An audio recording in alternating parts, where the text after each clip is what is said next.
Breaking news assembly సమావేశాలపై Jagan ఆసక్తికరమైన వ్యాఖ్యలు చేశారు. కీలకమైన వ్యాఖ్యలు చేశారు. అసెంబ్లీలో ఉండేది అధికార పక్షం ప్రతిపక్షం మాత్రమే.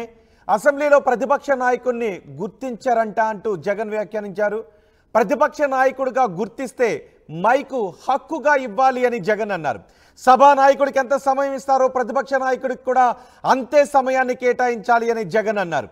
మాకు అవకాశం ఇస్తే ప్రజల పక్షాన నిలదీస్తాము అని మాకు అవకాశాన్ని ఇవ్వడం లేదు అని జగన్ మాట్లాడారు. సభలో ఇక మాట్లాడినా మాట్లాడలేకపోయినా అసెంబ్లీ జరిగినప్పుడల్లా ప్రెస్ మీట్ పెడతాను అని జగన్ అన్నారు. జగన్ వ్యాఖ్యలపై వైసీపీ నేతల్లో ఆసక్తికరమైన చర్చ జరుగుతోంది. ఇకపై అసెంబ్లీ సమావేశాలకు దూరంగా ఉంటారు అనే చర్చ జరుగుతోంది. జగన్ మాట్లాడిన మాటలు ఈ విధంగానే అర్థం చేసుకోవాలి. అసెంబ్లీలో మాట్లాడినా మాట్లాడకపోయినా అసెంబ్లీ సమావేశాలు ఉన్న ప్రతిసారి ప్రెస్ మీట్ మాత్రం పెడతాను అని జగన్ అన్నారు. అంటే బహుశా జగన్ అసెంబ్లీ సమావేశాలకు రాను అని చెప్పారా, లేక అసెంబ్లీ సమావేశాల్లో మైకు ఎవ్వరూ వచ్చి కూర్చొని వెళ్ళిపోవాలి అని భావించి వ్యాఖ్యలు చేశారనే విషయంపై ఆసక్తికరమైన చర్చ జరుగుతుంది. ప్రతిపక్ష నాయకుడిగా మాకు సమయాన్ని ఇవ్వాలి, సభా నాయకుడికి ఎంత సమయం ఇస్తారో ప్రతిపక్ష నాయకుడికి అంతే సమయం ఇవ్వాలి. అసెంబ్లీలో ఉండేది అధికార పక్షం ప్రతిపక్షం మాత్రమే. సో ప్రతిపక్ష నాయకుడిగా నన్ను గుర్తించాలి అని జగన్ అన్నారు. మాకు అవకాశం వస్తే ప్రజల పక్షాన నిలదీస్తాము అనే అవకాశం ఇవ్వడం లేదు అని. అయితే ఇక్కడ మనం గమనించాల్సిన విషయం, అసెంబ్లీ జరిగినప్పుడల్లా ప్రెస్ మీట్ పెడతాను అని జగన్ అన్నారు. సభలో ఇక మాట్లాడినా మాట్లాడలేకపోయినా అసెంబ్లీ జరిగినప్పుడల్లా ప్రెస్ మీట్ పెడతాను అని జగన్ అన్నారు. జగన్ వ్యాఖ్యలపై వైసీపీ నేతల్లో కూడా చర్చ జరుగుతుంది. జగన్ ఈ వ్యాఖ్యలపై మీ అభిప్రాయం ఏంటో కామెంట్ బాక్స్లో తెలియచేయండి. ఈలోపు జగన్ ఏం మాట్లాడారో నేను మీకు చూపిస్తాను. అసెంబ్లీలో ప్రతిపక్ష పార్టీ ఒకటి ఉంది అని కూడా వాళ్ళు గుర్తించారట. ప్రతిపక్ష పార్టీ అనేది ఉండేటి రెండు పక్షాలు, ఒకటి అధికార పక్షం, ఒకటి ప్రతిపక్షం. ఇక వేరే పార్టీయే లేదు. అయినా కానీ ప్రతిపక్ష పార్టీ కింద ప్రతిపక్షంలో ఉన్న పార్టీని గుర్తించారట. మరి ప్రతిపక్ష పార్టీని ఆటోమేటిక్లీ ప్రతిపక్షంగా గుర్తించినప్పుడు ఆ ప్రతిపక్షానికి ఒక నాయకుడు అనేవాడు ఉంటాడు కదా, ఆయన ప్రతిపక్ష నాయకుడిగా గుర్తించాలి కదా. మరి అది గుర్తించారట. ఎందుకు గుర్తిస్తే మైకు అసెంబ్లీలో ఒక హక్కుగా ఇవ్వాలి. లీడర్ ఆఫ్ ది హౌస్ మాట్లాడిన తర్వాత అంతే సమయం ప్రతిపక్ష నాయకుడికి కూడా ఖచ్చితంగా ఇవ్వాల్సిన అవసరం ఉంటుంది, ఉండాలి, హక్కు అది. ప్రతిపక్ష నాయకుడు చేయెత్తితే ఖచ్చితంగా మైక్ ఇవ్వాలి. ప్రతిపక్ష నాయకుడికి అంతే టైం కేటాయించాలి. ఇవన్నీ చేస్తే ఈ మాదిరిగా ఆయన చేసిన పనులకు, ఆయన చేసిన పద్ధతులకు ఆయనను ప్రశ్నిస్తూ ప్రజల తరపున గొంతు విప్పి ఇవన్నీ కూడా మాట్లాడే పరిస్థితి రావాలి.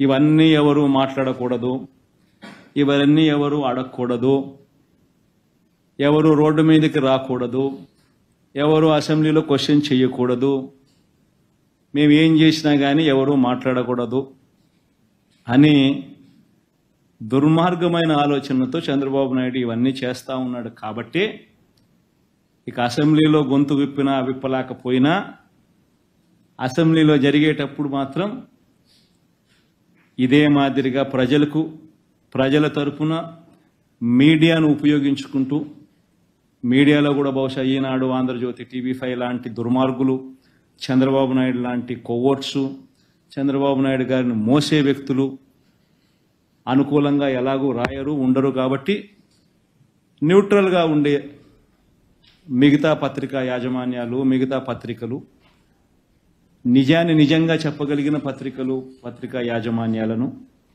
ఇటువంటి వాళ్ళందరినీ కూడా కలుపుకుంటూ వీళ్ళ ద్వారా ప్రజల గొంతును వినిపించే కార్యక్రమం సుదీర్ఘంగా కూడా చేసే కార్యక్రమం జరుగుతుంది. Thank you. ఇక సభలో మాట్లాడినా మాట్లాడలేకపోయినా అసెంబ్లీ జరిగినప్పుడల్లా ప్రెస్ మీట్ పెడతాను అని జగన్ అంటున్నారు. అంటే ఈ వ్యాఖ్యలను ఏ విధంగా చూడాలి? జగన్ ఇక అసెంబ్లీకి రాను అని చెప్పినట్టుగానే అర్థం చేసుకోవాలా అంటూ వైసీపీలో కూడా చర్చ జరుగుతోంది. జగన్ చేసిన ఈ వ్యాఖ్యలపై మీ అభిప్రాయం ఏంటి? ఆంధ్రప్రదేశ్ ప్రజలుగా మీ అభిప్రాయాన్ని కమెంట్ బాక్స్లో తెలియచేయండి. బహుశా ఆంధ్రప్రదేశ్కి ఇది ఒక సెంటిమెంట్గా కూడా వస్తున్నట్టుగా అనిపిస్తుంది. 2014లోనూ ప్రతిపక్ష నాయకుడు అసెంబ్లీలో ఉండలేదు. 2019లో కూడా చంద్రబాబు అసెంబ్లీలో శపథం చేసి బయటకు వెళ్ళిపోయారు. మళ్ళీ ఇప్పుడు 2024లో కూడా జగన్ అసెంబ్లీకి నేను రాను అనే సంకేతాలను ఇస్తూ ఉన్నారు. సో జగన్ చేసిన ఈ వ్యాఖ్యలపై మీ అభిప్రాయం ఏంటో మీ అభిప్రాయం కామెంట్ బాక్స్లో తెలియజేయండి. నేను మా ప్రతినిధి రాజేష్తో మాట్లాడతాను. రాజేష్, జగన్ వ్యాఖ్యలను ఏ విధంగా అర్థం చేసుకోవాలి? జగన్ ఇక అసెంబ్లీ సమావేశాలకు రాను అని చెప్పినట్టేనా? ఖచ్చితంగా ప్రెస్ మీట్లో మాట్లాడిన మాటలు చూస్తే కనుక ఇక భవిష్యత్తులో జగన్ అంటే 5 ఏళ్ల పాటు అసెంబ్లీకి వచ్చే అవకాశాలు లేనట్లని చెప్పాలి. చాలా స్పష్టంగా ఆయన చెప్పారు. ప్రతిపక్ష నాయుడు హోదా ఇవ్వడానికి అధికార పార్టీ భయపడుతుంది. అధికార పార్టీ భయపడి ప్రతిపక్ష నేత హోదా ఇవ్వట్లేదు. ఎందుకంటే ప్రతిపక్ష నాయుడుకు హోదా ఇస్తే కనుక ఆ అసెంబ్లీ రూల్స్ ప్రకారం, బిజినెస్ రూల్స్ ప్రకారం సమయం ఎక్కువ ఇవ్వాల్సి ఉంటుంది. అడిగినప్పుడల్లా మైక్ ఇవ్వాల్సి ఉంటుంది. కాబట్టి ఎక్కడ మైక్ ఇస్తే, ఎక్కడ తాను మాట్లాడితే నిజాలు బయటకు వస్తాయి, ప్రజల తరపున ప్రశ్నిస్తాననే భయంతోనే ప్రతిపక్ష నాయకుడు హోదా ఇవ్వట్లేదని జగన్ మాట్లాడుతున్నారు. కాబట్టి అసెంబ్లీ వేదిక కాకుండా బయటే ప్రజల గొంతుగా మాట్లాడతానంటూ ఆయన చెప్పారు. అంతేకాదు ప్రతి అసెంబ్లీ సెషన్స్లో ఒక ప్రెస్ మీట్ పెట్టి వాస్తవాలను ప్రజలకు వివరిస్తానంటూ జగన్ చెబుతూ ఉన్నారు.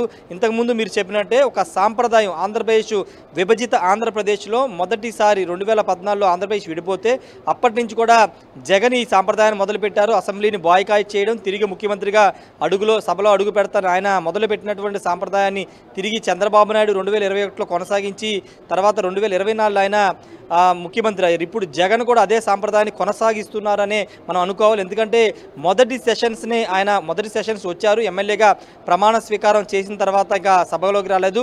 రెండో సెషన్స్లో మొదటి రోజు వచ్చి గవర్నర్ ప్రసంగాన్ని వ్యతిరేకిస్తూ వాళ్ళంతా సభను వాకౌట్ చేసే నేపథ్యంలో ఇప్పుడు సభకు రామంటూ వాళ్ళు చెబుతున్న నేపథ్యంలో ఇంకా పూర్తి స్థాయిలో సభకి దూరమయ్యే అవకాశం కనబడుతుంది. ఇక్కడ కీలకమైన అంశం ఏంటంటే పూర్తిగా ఎమ్మెల్యేలు మాత్రమే రారా, ఎమ్మెల్సీలు కూడా రారా? ఎమ్మెల్సీలు 38 మంది ఉన్నారు.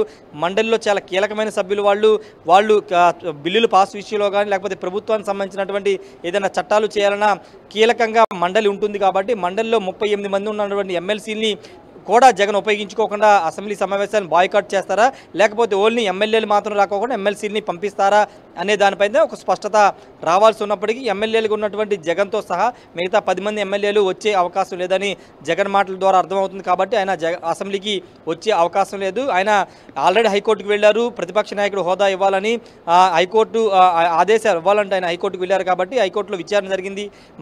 మంగళవారానికి వాయిదా వేసిన నేపథ్యంలో ఒకవేళ హైకోర్టు ఏదైనా డైరెక్షన్ ఇస్తే కనుక ప్రతిపక్ష నాయకుడు హోదా గురించి అప్పుడు ఆయన ఏమన్నా నిర్ణయాన్ని మార్చుకుని అసెంబ్లీకి వస్తారా లేదా అనేది చూడాల్సిన అవసరం ఉంది. ప్రస్తుతానికైతే అసెంబ్లీకి రానని ఇండైరెక్ట్గా చెప్పేశారు.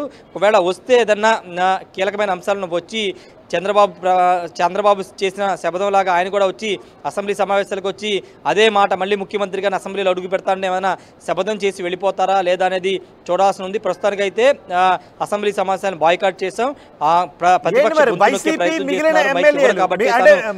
అందరు ఎమ్మెల్యేలకి ఏదైనా ఒక సంకేతం వచ్చిందా? జగన్ మాత్రమే రారా, మిగిలిన ఎమ్మెల్యేలు ఎవరు కూడా రారా? అంటే జగన్ లేకపోతే మిగతా ఎమ్మెల్యేలు కూడా రాని పరిస్థితి ఉంటుంది. ఎందుకంటే పార్టీ అధ్యక్షులు లేకోకుండా ఎమ్మెల్యేలు కూడా రారు. కాబట్టి ఒకవేళ ఆయన వస్తేనే మిగతా ఎమ్మెల్యేలు వస్తారు, లేకపోతే మిగతా ఎమ్మెల్యేలు రారు. కాబట్టి ఎమ్మెల్యేలు దాదాపుగా జగన్తో పాటే బాయ్కాట్ చేసే అవకాశం కనబడుతుంది. అయితే కొంతమంది కొత్త ఎమ్మెల్యేలు ఉన్నారు. మరి వాళ్ళ పరిస్థితి ఏంటో మరి ఇంకా క్లారిటీ రాలేదు. ఇంతకుముందు మాట్లాడినట్టే సభకు పంపించినప్పటికీ మండలికి మాత్రం ఏమన్నా ఎమ్మెల్సీని జగన్ పంపిస్తారా లేదా అనేది చూడాల్సిన అవసరం అయితే కనబడుతుంది. దానిపైన ఇంకా పార్టీ క్లారిటీ ఇవ్వలేదు. కాబట్టి రాబోయే సెషన్స్ అంటే సెప్టెంబర్, అక్టోబర్లో పూర్తి స్థాయిలో బడ్జెట్ సెషన్స్ పెడతామని రాష్ట్ర ప్రభుత్వం చెబుతుంది. కాబట్టి ఆ సెషన్స్కి ఏమన్నా జగన్ ఎమ్మెల్యేలు హాజరవుతారా లేదా ఎమ్మెల్సీని పంపిస్తారని ఒక స్పష్టత వచ్చే అవకాశం అయితే ఉంది. రోహిత్.